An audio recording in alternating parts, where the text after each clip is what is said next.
It's okay to talk. It's okay to talk. It's okay to talk. It's okay to talk.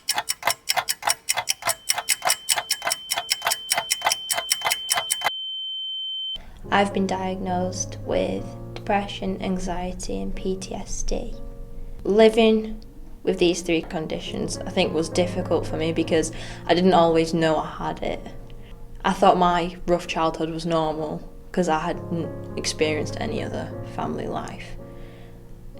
From being a child I was used to seeing a lot of painful things, watching a lot of torture, being tortured myself and moving from refuge to refuge, shelter to shelter, and sometimes no shelter, sometimes homeless, which felt normal to me, which now looking at how other people live is quite controversial really. I suffered with anxiety a lot in high school, especially in my last year. I think people are scared to talk because of the stigma. And even I am like, this is making me nervous to talk about what I've been through, because if people find out, you don't want them to treat you differently. But it shouldn't be like that. Like, mental health should be a thing that everyone's just used to, and you should be asking your friends how they are without like needing a reason, and just like checking up on people. And I think it'd be better for everyone across all age groups to have a better understanding, because my experience in school when I was dealing with anxiety wasn't good, like at all. The teachers didn't get it, lots of the people in classes didn't get it and would like make jokes about me, how I leave classes a lot. I was at a concert that was Ariana Grande's, and unfortunately 22 people died.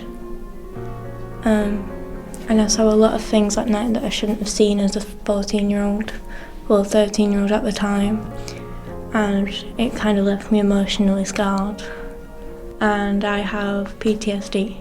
PTSD is constant flashbacks, night terrors, nightmares, increased anxiety, sometimes periods of depression, lack of concentration. CAMHS has helped me use an app called Headspace, which actually helps me sleep a lot better, and it's a meditation app, and it helped me, it really stopped the sleep paralysis. I got help.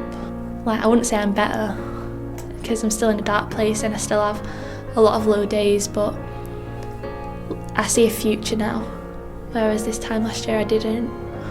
I felt like the world had done nothing for me, so why should I do anything in the world, kind of thing. And I looked at everyone around me and how different their situations were to mine, and how their family structure is, because I only have my mum anyways, and I've been in foster care, I've been around. I think I was just angry at the world and myself and tired, so that's when I decided to try and take my own life. And it didn't work, fortunately, for me now, it didn't work. Speaking to friends and my boyfriend and family helps a lot, because they can be annoying about it and ask if you're okay a lot, which at the time feels patronising and annoying, but it's better than having no one, and they've helped me like find other coping mechanisms. It's so much easier knowing you can just talk to people about it, and also just going out and socialising. So I do this group and Explorers, and they both help a lot. And even if I'm not in the mood or I'm feeling really low, I can still come, and then I manage to leave happier, so it helps. Coming to this group has helped me in like understanding other people's problems, and that other people are going through similar problems to me, and also other people going through problems of different magnitude, and like some people might be going through problems that are worse than me, but at the same time they will not really show it. They will make every effort to hide their problems, and it does sort of make me want to do this video and make sure this will inspire people to be more open with their problems, because it is because mental health is just as big of a problem as physical health, especially in young people.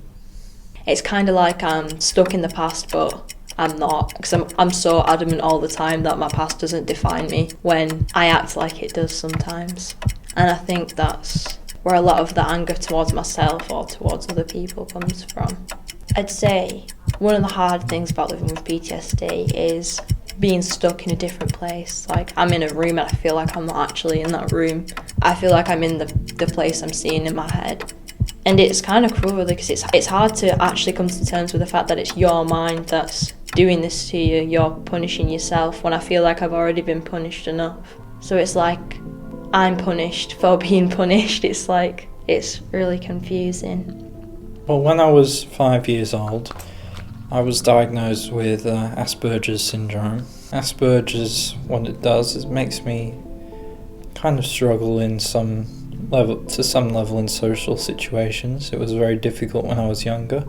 As I've grown up and matured, those problems have been lessened to the point where I feel a lot more confident. It affects people differently depending on their mind, but it also makes them very passionate for certain things. From academics to art, you'll often find that someone with Asperger's will be happy to do equations or just art or writing music or whatever for hours and hours on end, but they may be very difficult to talk to. I know for a fact that I was difficult to talk to when I was about 10 or 11, and that did contribute to the fact that I had very few friends in high school, in the earlier half of my high school. I find that the things that have really helped my confidence is joining clubs that sort of do put you in social situations, even if it is uncomfortable at first. I joined a drama club. For the first couple of weeks, I felt quite terrified to go at points, but I felt my confidence getting stronger. I felt myself able to talk to people within and outside of that club. I felt like it's really helped me, especially now that I'm just starting at a new college and I'm sort of being able to talk to a lot more people. CAMS has helped me persevere through hard times and get more concentration and focus, which has helped my schoolwork dramatically, especially now that I've started a new year in September. And now that I am in my GCSE year, it's helped me not feel really embarrassed to go to a teacher and admit that I have problems and be able to get the work so I'm not falling behind.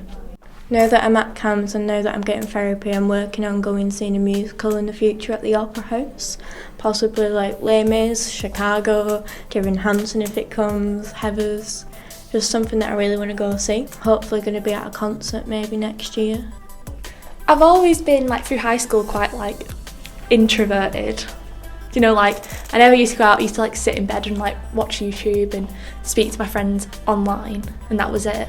Since I got with Tom, he encourages me, and so do my other friends from school, encourage me to go out and do things more, last minute, and just doing stuff with my life makes it more exciting, and it gives you less time to think and worry about the negative things, and you just have fun. Friends encouraging me to come to things like this made me realise that I can do it, because I never thought I could. I think the main thing that's helped me cope with it though is the fact that I've been given the opportunity to make it better for someone else. That's the only way I can talk about this, because I feel like this for me personally is the hardest thing I've ever done. It just feels good knowing that I can turn such a negative thing in my life into something that could help somebody else, even if it's just one person, because I'm sure there's a lot of other Katies out there that don't know where they are or don't know what they're doing and want to have a better life just like I did, and wanted a chance and to know that they're not alone and not insane. So yeah, that I'd say this is my message to all the other Katies out there, that it's okay, and if you talk, it genuinely will get better. Even if it's just a little bit, that little bit could save your life. It's okay to talk. It's okay to talk. It's okay to talk. It's okay to talk.